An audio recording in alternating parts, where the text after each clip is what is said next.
Subscribe करिए हमारे channel Target UP TET CTET को और बेल आइकन को दबाइए।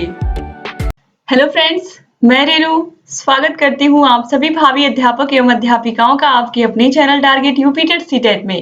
दोस्तों, आप लोगों के गणित विषय में एक प्रोजेक्ट बनाना है। आपको कक्षा 5 के बच्चों के लिए गणित के 5 खेल बनाना। तो आपको 5 खेल बनाने हैं जो बच्चे खेलते हैं स्कूलों में और उनको खेलने में उनको बहुत ही अच्छा लगता है। वो खेल बहुत ही आनंददायक होता है या फिर ये कहें कि वो खेल बहुत ही इंटरेस्टिंग होते हैं। तो हम उन 5 खेलों को मैंने चूज़ किया है। तो चलिए हम देख लेते हैं वो कौन से 5 खेल हैं। 5 खेल हैं गणित के जिनको आपको कक्षा 5 के बच्चों के लिए बनाना है। तो दोस्तों, जब भी खेल खिलाया जाता है स्कूलों में तो केवल एक क्लास के बच्चे नहीं होते हैं उसमें। मेनली यही चीज़ होता है कि अगर प्राइमरी स्कूल है तो एक साथ सभी बच्चे सोचते हैं कि मैम अगर इनको पढ़ा रही हैं तो सभी बच्चों का मनोरंजन हो। मेरे साथ भी यही चीज़ होती है कि केवल एक क्लास के बच्चों को मैं कोई भी चीज़ अगर खेल खिलाना चाहती हूँ तो एक क्लास के बच्चे को नहीं, क्योंकि अगर मैं कक्षा 5 के बच्चों को कोई भी खेल खिलाने की कोशिश करूँ तो कक्षा 4 के बच्चे, कक्षा 3 के बच्चे भी जिद करने लगते हैं। तो दोस्तों, इस वजह से सभी क्लास के बच्चों को कभी-कभी ऐसा होता है कि बैठा करके खेल खिलाना पड़ता है। तो इसीलिए चाहे कक्षा 5 के बच्चों को आप खिला रहे हो, लेकिन आपको सभी बच्चों के स्तर को ध्यान देना पड़ता है उसमें, क्योंकि उसमें कक्षा 1 का भी बच्चा है, 2 का भी बच्चा है, 3 का भी और 4 का भी। तो इसलिए सभी बच्चों को ध्यान में रखते हुए यहाँ पर मैंने 5 खेल लिए हैं। जो 5 खेल आपको बनाने हैं उसको आप विशेष रूप से यहाँ पर देख लीजिए कौन-कौन से वो खेल हैं। तो दोस्तों, चलिए अभी स्टार्ट करते हैं। यहाँ पर किस तरीके से आप सभी को अच्छे से पता है कि बहुत सारे बच्चे गणित से डरते हैं, लेकिन मेनली क्या होता है, मैंने देखा है कि बच्चे गणित विषय से नहीं उतना डरते हैं। बच्चे इंग्लिश से थोड़ा डरते हैं या हिंदी में मात्राओं में उनको प्रॉब्लम होती है। लेकिन जो बच्चे गणित गणित को बच्चे बहुत ही अगर इंटरेस्टिंग वे में टीचर पढ़ाता है तो बच्चे बहुत ही रुचि लेकर के गणित को पढ़ते हैं। तो दोस्तों, गणित में भय नहीं होता बच्चों को, बस बच्चों को उसको इंटरेस्टिंग बना करके गणित को पढ़ाना होता है। तो यहाँ पर देखिए, बच्चों में गणित का भय दूर करने एवं रुचि पैदा करने के लिए खेलों का सहारा लिया जा सकता है। प्राथमिक स्तर के बच्चों के साथ कुछ इस तरीके के रोचक खेल खेले जा सकते हैं। तो यहाँ पर दोस्तों, इस तरीके के खेल हम बच्चों को खिलाते हैं प्राइमरी स्कूलों में। तो चलिए देखते हैं। सबसे पहले गिनती व पहाड़े का खेल है। कक्षा के सारे बच्चों को एक गोले में बिठाकर किसी भी बच्चे से गिनती शुरू करवाकर क्रमवार आगे बोलना है। जो बच्चा गलत बोलता है वह इस खेल से बाहर हो जाएगा। अगला बच्चा फिर 1 से शुरू करेगा और यह क्रम चलता रहेगा। जो बच्चा ध्यानपूर्वक गिनती बोलेगा और आउट नहीं होगा वह विजेता होगा। यही खेल पहाड़े बोलकर भी खेला जा सकता है। इस खेल में एकाग्रता का बहुत ही महत्व है। सब बच्चों को ध्यानपूर्वक सुनना है कि उसका पड़ोसी क्या बोल रहा है। इसका मतलब ये है कि कोई बच्चा, पहला बच्चा कोई गिनती पढ़ना स्टार्ट करेगा 1 से लेकर के 100 तक मान लीजिए, तो बच्चा जब गिनती, जैसे अगर किसी ने 1 बोला, दूसरा 2 बोलेगा, तीसरा 3 बोलेगा, तो इस तरीके से क्या होगा कि आपको ये ध्यान रखना है कि मेरे साथी ने, जो मेरे बगल में है, उसने कौन-सा अंक बोला और उसी के आगे मुझे बोलना है। तो इस तरीके से सभी लोगों का जो कंसंट्रेशन है वो बना रहेगा और सभी बच्चे उस खेल को ध्यान से सुनेंगे। जब ध्यान से सुनेंगे सारे बच्चे, तो इसमें आउट कौन होगा? जो ध्यान से नहीं सुनेगा। तो यही चीज़ यहाँ पर इस खेल का मतलब, ये कंसंट्रेशन बना के रखना है। और अगर आपने गिनती गलत बोल दी तो आप आउट हो जाओगे। तो लास्ट में जो बच्चा बिना रुके सभी जितने भी गिनती उसको मिलेंगी वो बिल्कुल सही से बोलेगा, लास्ट में जो बचेगा वही क्या होगा? विनर होगा इस खेल का। अब आगे बढ़ेंगे। जोड़ व बाकी। बच्चों को सर्कल में बिठाकर कोई एक संख्या बोलेंगे और यह बताएंगे कि उसमें कितने जोड़ने हैं। मिसाल के तौर पर हमने संख्या 4 बोली और उसमें 3 जोड़ते हुए आगे बढ़ना है। जो बच्चा गलत बोलेगा वह बाहर हो जाएगा। सिंपल सा खेल है कि हमने 4 बोला, अब 4 में 3 जोड़ेंगे तो 7 होगा, 7 में 3 जोड़ेंगे तो 10 होगा, 10 में 3 जोड़ेंगे तो 13 होगा। तो इस तरीके से खेल को, जैसे ही एक बच्चे ने सही आंसर बताया फिर दूसरे को उसमें 3 जोड़ देना है, फिर चौथे को उसमें 3 जोड़ते हुए खेल को आगे बढ़ाना है और इस तरीके से खेल खेलना है। अब देखिए, इसी तरीके से घटाने का खेल भी खेल सकते हैं। मान लो संख्या 57 बोली गई, किसी बच्चे ने 57 बोल दिया है, टीचर ने 57 बताया बोली, उसमें से 2 घटाते हुए बोलना है। अब 57 में से 2 घटाएगा तो 55 आएगा, 55 में से 2 घटाएगा तो 53 आएगा, 53 में से 2 घटाएगा तो 51 आएगा। तो बच्चे इस तरीके से, बच्चों को सभी को एक ही बार मौका दिया जाएगा और सभी लोग को ऐसे 2-2 बार घटाते हुए सर्किल को आगे बढ़ाना होगा, गोलाई में ही आगे बढ़ाना होगा। जो सही बोलेगा खेल में बना रहेगा, जो गलत बोलेगा वह खेल से बाहर हो जाएगा। तो यहाँ पर क्या होगा, जो सही आंसर देता रहेगा वो खेल में बना रहेगा और जो गलत आंसर देगा वो खेल से बाहर हो जाएगा, आउट हो जाएगा। तो इस तरीके से भी बच्चे कंसंट्रेशन के साथ इस खेल को खेलेंगे। और इस तरीके के खेल हम लोग खुद प्राइमरी स्कूलों में इसी तरीके के खेल हम लोग खिलाते हैं, हम लोग पढ़ाते हैं। तो हम लोग बच्चों को एंटरटेन भी करना होता है। केवल बच्चे अगर दिन भर हम लोग पढ़ाते रहे तो बच्चे बोर हो जाते हैं। तो इस वजह से उन लोगों को इस तरीके के खेल, गणित के खेल, हिंदी में भी, इंग्लिश में भी कुछ इस तरीके के वर्ड्स प्ले करवाते हैं, हम लोग खेल खिलवाते हैं, ताकि बच्चे इंटरेस्ट लेकर के पढ़ते रहें विषयों को। अब इसके बाद आगे है तीसरा खेल, विभाजित होने वाली संख्या पर आगे बढ़ो। ये दोस्तों इससे क्या होगा, ये जो खेल है इसमें मेनली बच्चे पहाड़े के विषय में, अगर बच्चा पहाड़ा अच्छे से जानता है और बच्चा भाग करना जानता है तो वह आसानी से इस खेल में बना रहेगा। तो इसमें मेनली कक्षा 3, 4 और 5 के बच्चे ज्यादातर विजयी होते हैं इस खेल में।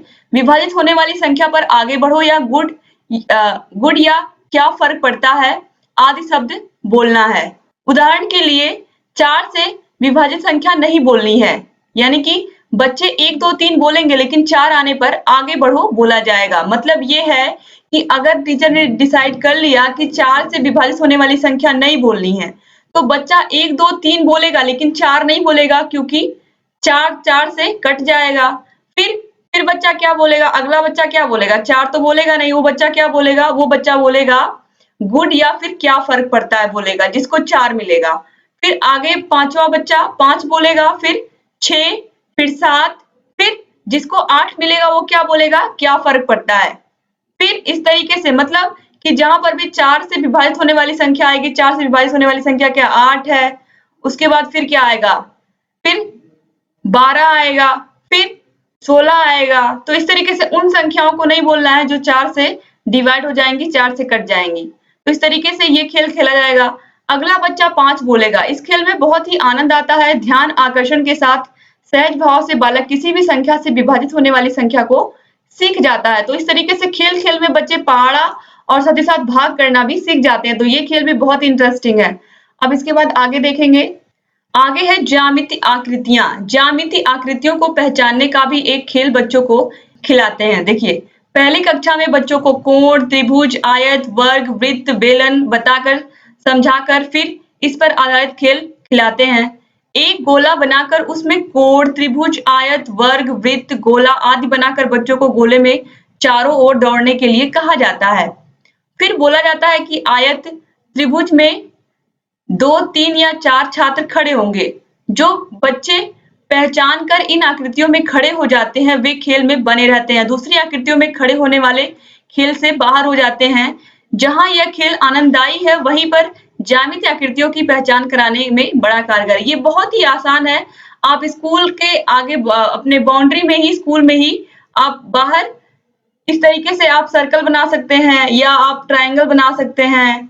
इसके अलावा आप स्क्वायर बना सकते हैं और रेक्टेंगल बना सकते हैं। और इस तरीके से आपने जब वर्ग बना दिया, वृत्त बना दिया, आयत बना दिया, त्रिभुज बना दिया, तो फिर आपको क्या करना है, सारे बच्चे खड़े हैं और आप जिस बच्चे से बोलेंगे तुम सर्कल में जाके खड़े हो जाओ या तुम वृत्त में जाके खड़े हो जाओ, तुम त्रिभुज में जाके खड़े हो जाओ, जिस बच्चे को जिसमें कहेंगे अगर वो बच्चा उसी चीज में गया, जैसे एक बच्चे को कहा गया, मान लीजिए राम है, राम को कहा गया कि तुम जाकर वर्ग में खड़े हो जाओ, तो वो वर्ग के अंदर जाके खड़ा हो गया, यानी कि राम बिल्कुल सही जगह गया है। और अगर श्याम से बोला गया कि तुम जाकर त्रिभुज में खड़े हो जाओ और वो जाकर के आयत में खड़ा हो गया तो वो क्या होगा, खेल से आउट हो जाएगा।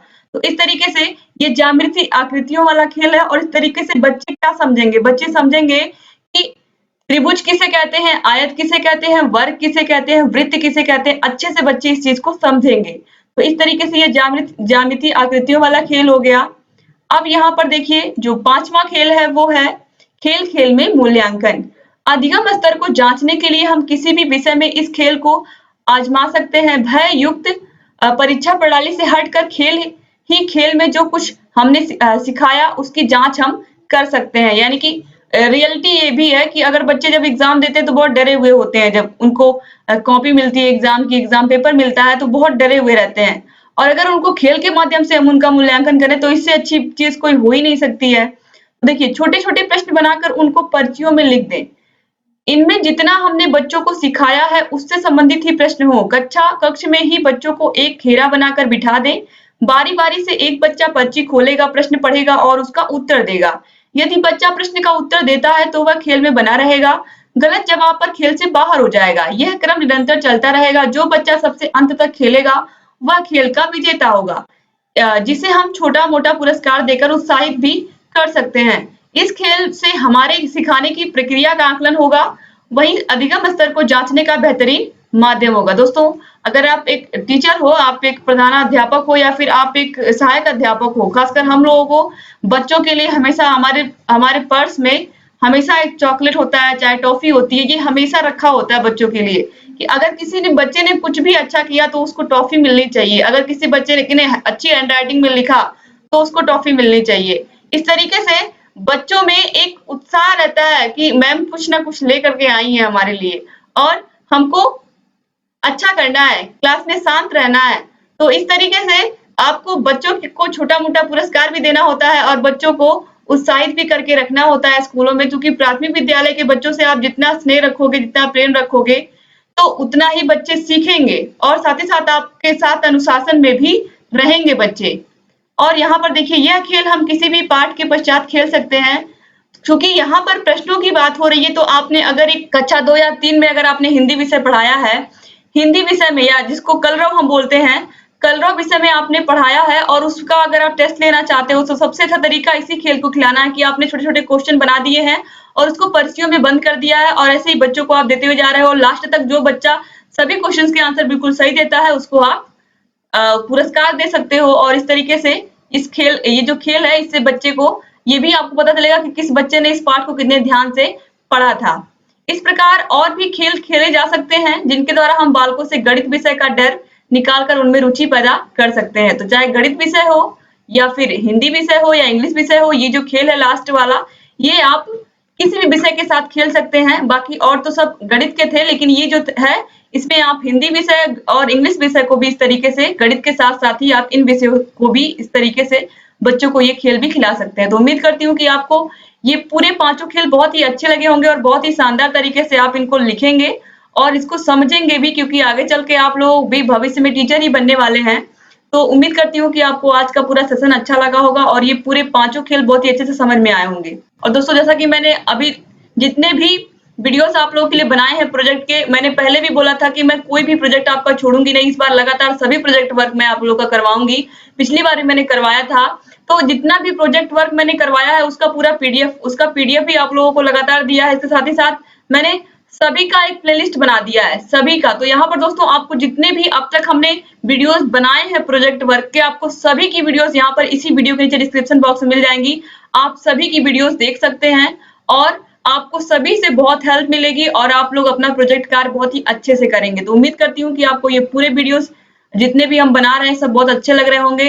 और दोस्तों, अगर अभी तक आपने हमारे चैनल को सब्सक्राइब नहीं किया तो प्लीज सब्सक्राइब कर दीजिए, क्योंकि यहाँ पर हम आपके स्टडी से रिलेटेड सभी चीजें तो पढ़ाते हैं, आपके हर एक विषय का लगातार क्लासेस भी ले रहे हैं। आगे चल करके हम आपको UP TET, CTET, super TET सबकी तैयारी करवाने वाले हैं। तो बस आप ऐसे ही हमारे चैनल से बने रहिए और लगातार सभी वीडियोस को ऐसे ही देखते रहिए। दोस्तों, वीडियो पूरा देखने के लिए आप सभी लोग का एक बार फिर से धन्यवाद और ऐसे ही अपना प्रेम विश्वास हमारे चैनल से बनाए रखिए और लगातार ऐसे ही हम आपके लिए वीडियोस लेकर के आते रहेंगे। तब तक अपना ख्याल रखिए और खुश रहिए। जय हिंद दोस्तों।